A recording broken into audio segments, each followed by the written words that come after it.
Woohoo, we are live. Okay, let me just get this shared out quickly and then we will get started. Okay, if you're with me, say hi. If you're watching the replay, say hi.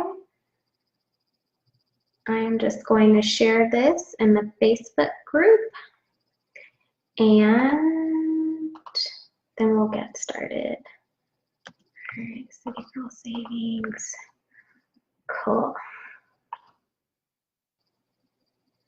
Okay, yay! All right. Okay. We'll let some people hop on. I'm going to get Instagram Live going.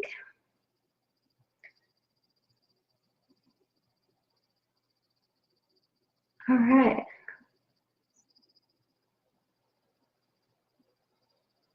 Okay.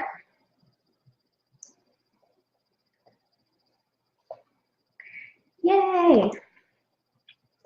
All right. We are live. So for those of you who don't know, I am live in the City Girl Savings Facebook group. I'm also live on Instagram, so I'm doing dual screens here. So definitely bear with me. Today, I am going to be walking you all through 5 daily habits for financial success. These are things that I do on a daily basis, and they make such a difference in my finances and just really in life in general. So I'm excited to share this with you guys. I'm going to go through my notes, so if you have questions, don't hesitate to ask along the way, and I will do my best to keep up. If you're here with me live, say hi. If you're on the replay, say hi. And let's get started. So before I dive into 5 habits for financial success that you can do on a daily basis, I just want to quickly introduce myself to those of you who do not know me. My name is Rhea Reeves. I am the founder of City Girl Savings. I am a budget and finance coach for women, and I help women budget better, control their spending, get out of debt, all that fun, good stuff that they don't teach us in school, but they need to. I help women really exceed in their finances. So super excited to be here with you today. And let's dive in. Let's talk about 5 things you can do every day to improve your finances, reach financial success. First and foremost, you must check in on your accounts on a daily basis. And I'm not just talking your bank accounts. I'm talking like any type of spending account. So if you use credit cards, I'm talking credit card accounts. If you have a debit card or multiple debit cards, I'm talking all of those accounts. You want to look at your accounts on a daily basis. And here's why. So first and foremost, you are able to catch any bills or expenses that may have slipped through the cracks and you didn't budget for them and you need to moving forward. So you're able to identify those. Number 2, you are able to catch expenses and spending that shouldn't be there. So hello, potential fraud. If you're not checking in on your accounts, you could miss those things. So you definitely want to look in on your accounts on a daily basis.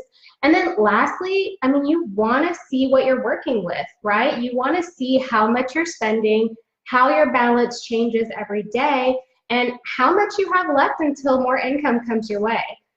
So checking in on your accounts really gives you that pulse check you need to know, okay, I need to tone it down. I'm spending way too much. I'm not going to have any money before next payday. When you check in on your accounts, you're able to see that, which is very important. So that's number 1. Number 2, track your spending. Track your spending. And I know doing that on a daily basis sounds scary and intimidating, but it's actually not. The longer you wait to track your expenses, that's when it gets intimidating because you have to go through so many line items in your bank account. But when you track on a daily basis, hopefully you're not overspending anything too crazy, but you can make sure you're following your budget. You can make sure whatever limits you set and whatever categories you have for your budget, you're on track. If you track your spending, you're able to see if you're overspending in any specific area. So for example, let's say you give yourself $100 for the month for food, okay, $100, and you're tracking every single day. It is day 20 and you are at $95. Well, you have 10 days left of the month and only $5 left to spend on food. That's a big red flag. And if you weren't tracking your spending, you would never know that, right? You would never know that you're about to go over budget and you need to cut it back. So that's probably the most important reason to track your spending. But another reason is because it lets you know how to move forward, right? Like if you track your spending and you see, hey, you're not really spending that much money, great. Can you save more? Can you make a bigger credit card payment to pay off your debt faster? So when you track your spending, you know what you're working with, you know what you're doing, you know if you're staying in budget or not. Number 3, okay, this is a good one. And if any of you were on the City Girl Savings Facebook group Financial Goal Planning Challenge, you can appreciate this. So number 3, think about, or even better, write out your goals on a daily basis. So please don't roll your eyes at me. I know it can seem annoying to write your goals down every single day, but it's so important. And I'm not talking every single life goal. I'm talking the top goals you're working on right now, because as you know, you shouldn't be overextending yourself when it comes to your goals. You should be focusing on maybe 1 to 3 top goals. Those are the ones you want to write out on a daily basis. And here's why.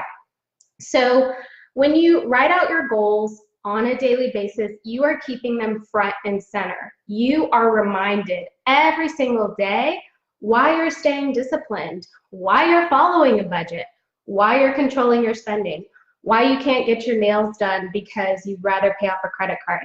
When you write your goals down, you remember that. You remember the why, and it makes being disciplined, staying focused, and working hard so much better because you know what you're working for.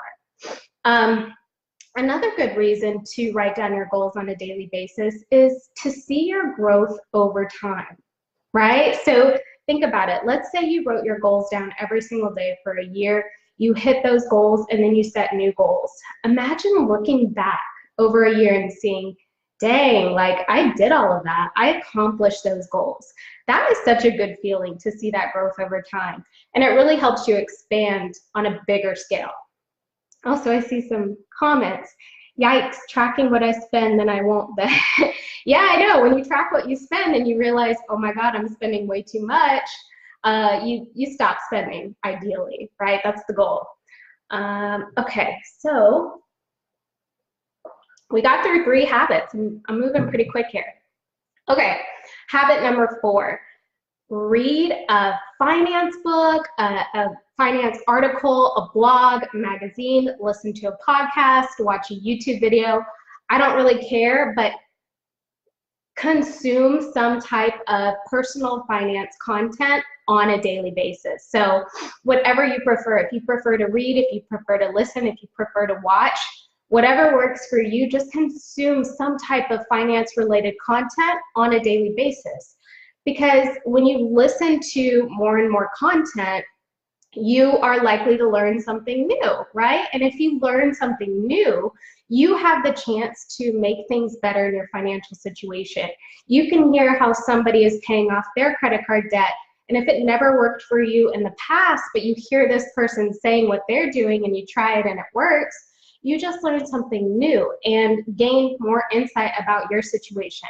There are so many different ways to going about reaching financial freedom. So find what works for you. And the only way to do that is by consuming as much content as you possibly can. And another thing, it's kind of woo-woo, but you know, if you know me, you know I'm a little woo-woo. You are what you think about, right? So if you're not consuming personal finance related content, but you're thinking about your finances on a daily basis, you're thinking, ugh, I have so much credit card debt, my life sucks, wah. If you're consuming personal finance content, now you are not focused on the problem. You are focused on the solution. You are listening to things to help you get out of your situation. So staying on top of that content is going to keep you focused on the right things you need to do to get wherever you're trying to go with your finances. And that's what it's all about, right? Okay, lastly, this is a good one. Start each day with a financial intention. So, you know, wake up, it's the start of the day, set your financial intention for the day. So what are you going to do to help your finances today? And it doesn't have to be anything crazy, right? You don't have to save $100 when you only have $50 in your account. No, you can do something like, today I am not going to spend $1 on coffee. That's an intention. Or today I am going to appreciate whatever balance I have in my bank account. That requires really no action from you other than being grateful for the money you do have. So start your day with a financial intention, and just remember, small actions add up big over time. So whatever you do today, I don't care how small it is, it can help you get closer to your goals, which is the biggest thing. And lastly, when you're intentional with your finances, whatever decision you make, it's going to take away the mindless spending, the not caring, not knowing, I'll figure it out later mindset. It's going to throw that out the window because you're setting up your day financially and you're being intentional with whatever decision you set for yourself. So those are the 5 habits you should start forming every single day to reach financial success. They are 5 things that I do, and they have made my life so much better in terms of finances and just life in general. So highly recommend them for you all. Instagrammers, definitely get on the City Girl Savings Facebook group if you haven't already. We have a lot of conversations going on in there, so I think you all would appreciate it. Facebook group members, hello, happy to see you guys, and I'll see you next week. All right, bye everyone.